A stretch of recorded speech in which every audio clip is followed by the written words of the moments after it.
So, before you go, was there something I could have said to make your heart beat better? If only I'd have known you had a storm to weather. So, before you go, was there something I could have said to make it all stop hurting? It kills me how your mind can make you feel so worthless. So, before you go.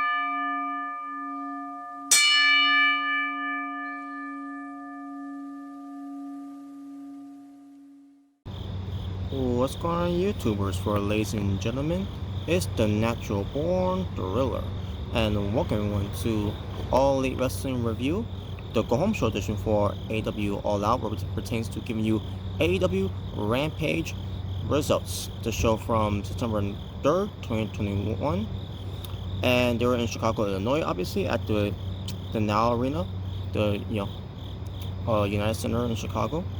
The commentators were Chris Jericho, which wasn't that he wasn't that atrocious on commentary, but as long as he doesn't keep shouting over on other commentators, everything will be good. Even if it's gonna be his last match coming in a All Out, with him being on commentary full time for Rampage, maybe for Dynamite, because of the thing with Jim Ross, of his call, doesn't want to be on commentary full time anymore, only for special occasions. But other than that,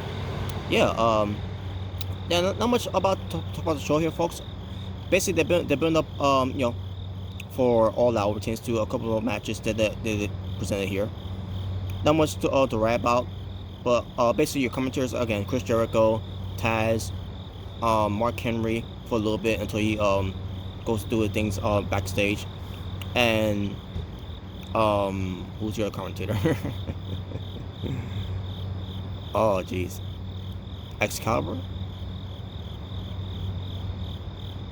I can't remember if it was Excalibur. Oh yeah, actually it was Excalibur. So there you go.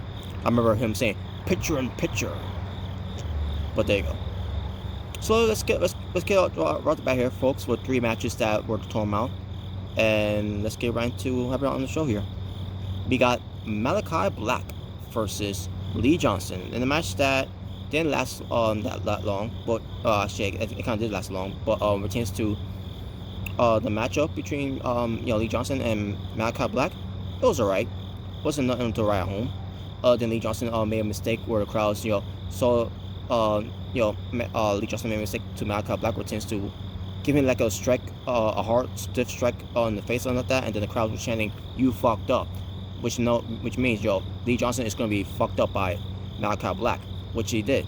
But then we go to a commercial, we come back from commercial break, match to continue until to a point where Lee Johnson couldn't continue, but the referee didn't want to stop it. And obviously we don't know what referee didn't want to stop it, because you have the referee there in Rick Knox, the fixed referee. But I'm not saying it was a point where Matt Cutler was destroying him, but it was just something that it was too much for for Lee Johnson to take, or it tends to Malachi Black. He gets a steel chair, Malachi Black does, and then he teases he's gonna hit him with it, but gets it to Lee Johnson. Don't try to hit him with it or not. Lee Johnson did have this chair in the hand, but he's getting up very slowly. Malachi Black realized he can't. He does. Maybe he realized that he's not much force or any strength to even try to swing the steel chair at him, because he has steel chair in his hand and all that. Malachi Black just went for the Black Mass and got the win. And after the match, and also at one point Malachi Black had his back turned because he wanted Lee Johnson to hit him with the steel chair, but again Lee Johnson it wasn't 50% or at least 100%. He was more like he's like under 50% of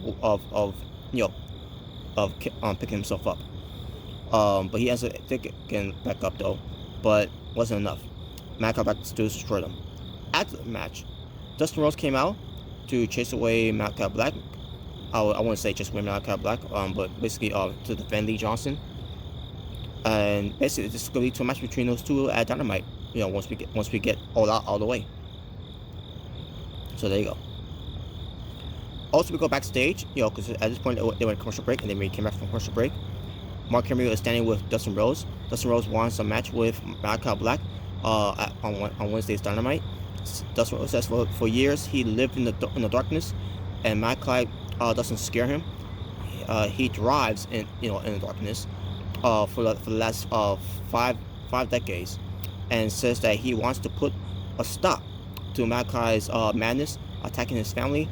And there you go. It was a good promo, very good promo there. Hyping up the match between those two, since they got nothing to do for All Out, other than to be at All Out to watch the show. Other than that, they're not on the card. So, but there you go. If anything, I want Dustin Rhodes to go up against QT Marshall at All Out instead of having Paul White for a reason. Why not have Dustin Rhodes versus QT Marshall? Those two have history. I don't get the history between QT Marshall and Paul White, all because of their heated exchange from returns to Tony Schiavone, and then the whole thing on Dark. Whatever. Miro, the AEW TNT champion, comes in the ring.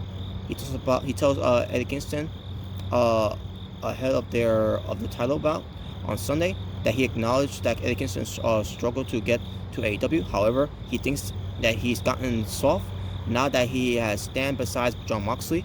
This led to Eddie Kingston coming out, and then Eddie Kingston says basically to inform that his God sent him here to bulldoze him of his legacy.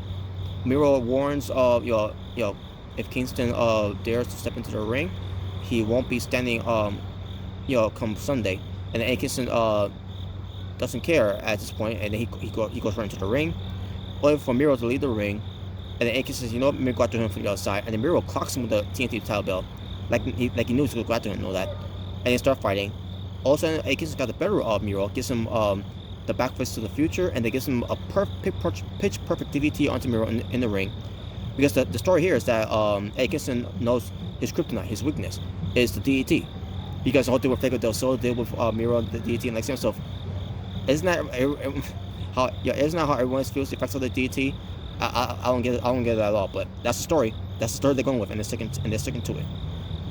But there you go. That's no way that they did for building up for the match All Out. Miro versus Eddie Kingston for Miro's TNT Championship.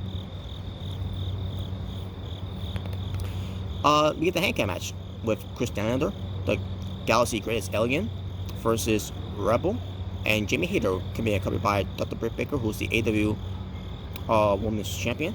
So the match happens, and it was decent. Not much really right at home of it. It's split up between rotations to gain the better better advantage and better momentum leading to All Out, which is the Big Breaker side of it. But it ends up gaining the momentum side for Chris Stanlander, as Chris Stanlander made Rebel tap out, and basically Britt Baker held Jimmy Hayter back, retains this whole thing. And by the way, basically Chris Stanlander was kicking ass in this match, by the way. I mean, you had Jimmy Hayter, gain some good offense in the match too, or retains to her how good she is. But it was more of Chris Stanlander again, the stronger booking here than it was for Jimmy Hayter. And in the end, Britt Baker, basically post match, like I said, Chris Stanlander won. She made Rebel tap out with a unique spider crab submission that she did. It was something like that. It looked cool though. It looked cool. But Britt Baker, Jimmy Hayter, and Chris Stanlander surround the ring, and then Rebel comes in to kind of even the odds, kind of. And that was it. So there you go. Oh yeah, I should mention this too, by the way. One match has been removed from the card for All Out, and that is unfortunately Pac versus Andrade. Instead, it'll be moved to next week's Rampage show. Because due to travel issues, pertains to I believe on Pac's side, it's unfortunate that happened. So, what can you do? It's just one of those situations that and I think that's one of the reasons why they decided to move the casino battle royale for the women's on the main card, and they had one match that doesn't matter on the buy-in, but then again you have the other match that doesn't matter on the pay-per-view too, which is Paul White and QT Marshall. Why can't we just have that match on Rampage?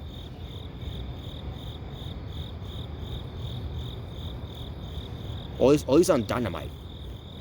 But I better yet, how about not do the match at all? Cause who cares about this match?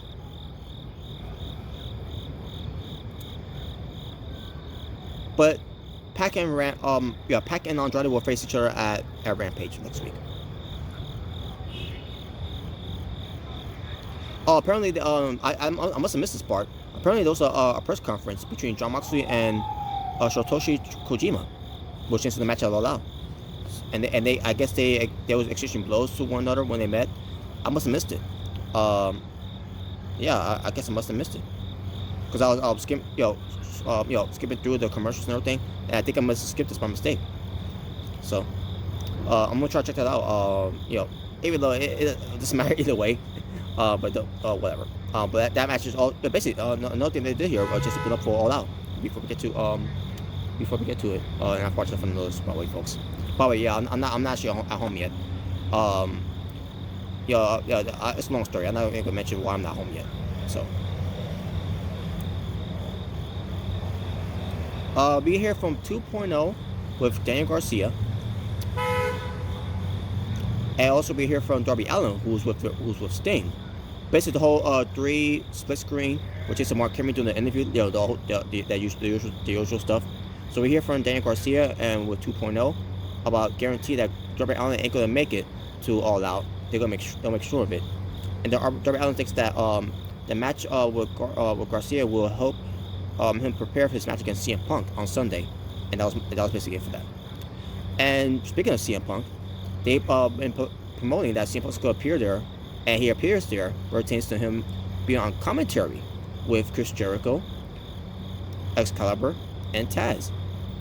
And CM Punk didn't have his sports jacket that Chris Jericho pointed out, and then CM Punk said, that's been retired a long time ago.